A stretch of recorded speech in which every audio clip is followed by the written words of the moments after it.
हरे कृष्णा, राधे राधे दोस्तों। तो आज की वीडियो में आप लोग सुनेंगे खरमास में क्या करें क्या ना करें।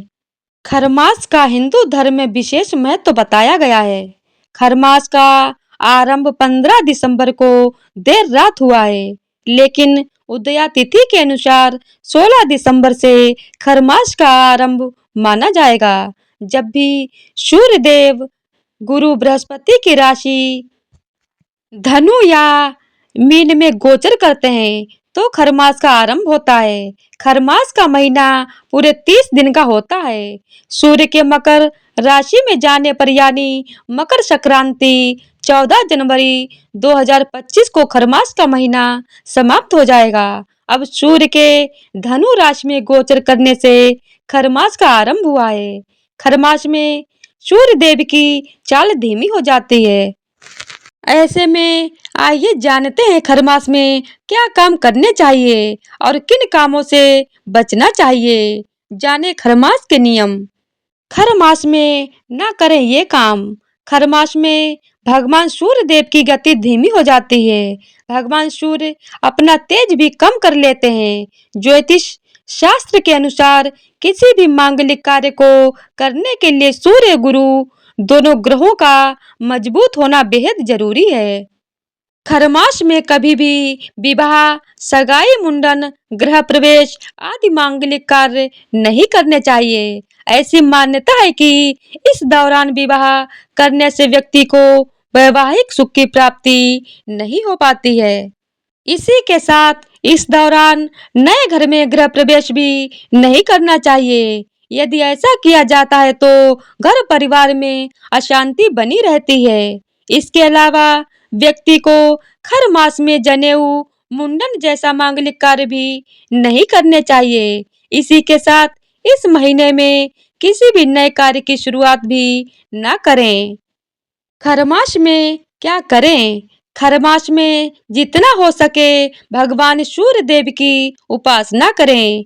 इस महीने में जितना हो सके धर्म, कर्म और दान पुण्य के कार्य करने चाहिए। इस महीने में किसी तीर्थ स्थान की यात्रा करना बेहद शुभ माना जाता है। इस महीने भागवत, रामायण, सत्यनारायण कथा, गीता का पाठ करना भी बेहद शुभ माना जाता है।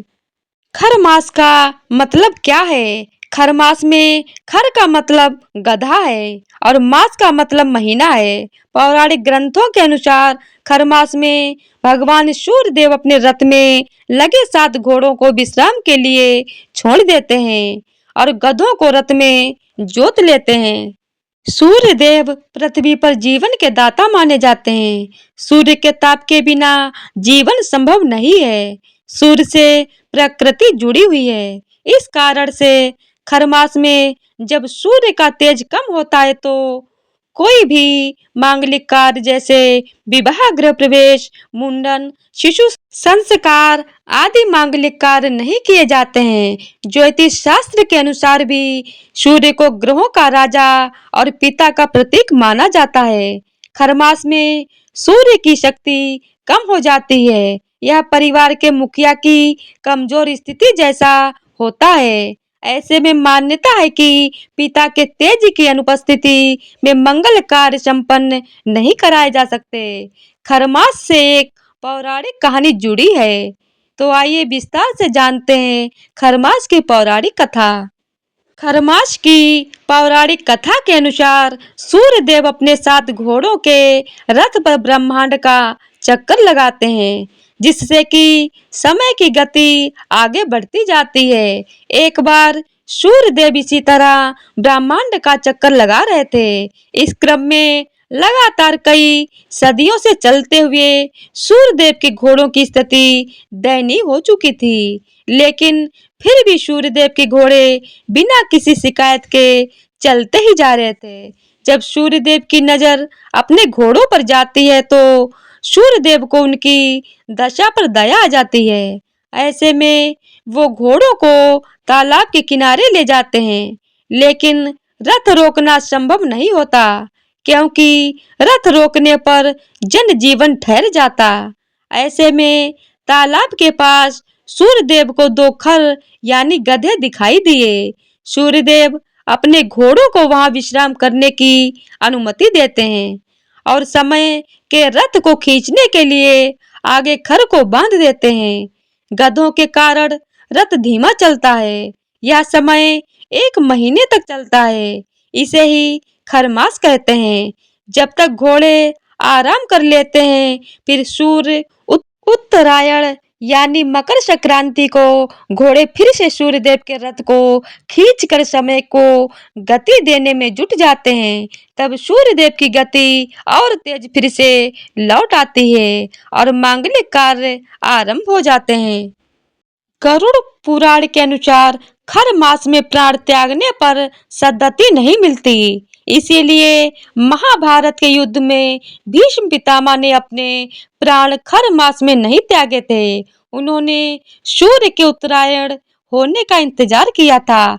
ध्यान देने की बात है कि खर मास और मल मास में अंतर है। सूर्य के धनु और मीन राशि में आने पर खर मास होता है। यह साल में 2 बार आता है, जबकि मल मास 3 साल में 1 बार आता है। इसे अधिक मास और पुरुषोत्तम मास भी कहा जाता है। असुर हिरण्यकश्यप को वरदान था कि उसकी मृत्यु 12 मासों में से किसी भी मास में नहीं होगी। इसीलिए भगवान विष्णु ने उसके वध के लिए मल मास की रचना की। तो भक्तजनों, इसी तरह से खरमास की कथा संपूर्ण होती है। बोलिए सूर्यदेव की जय हो। तो आज की वीडियो अगर आप लोगों को पसंद आई हो तो वीडियो को लाइक शेयर और चैनल को सब्सक्राइब कर दीजिएगा। धन्यवाद।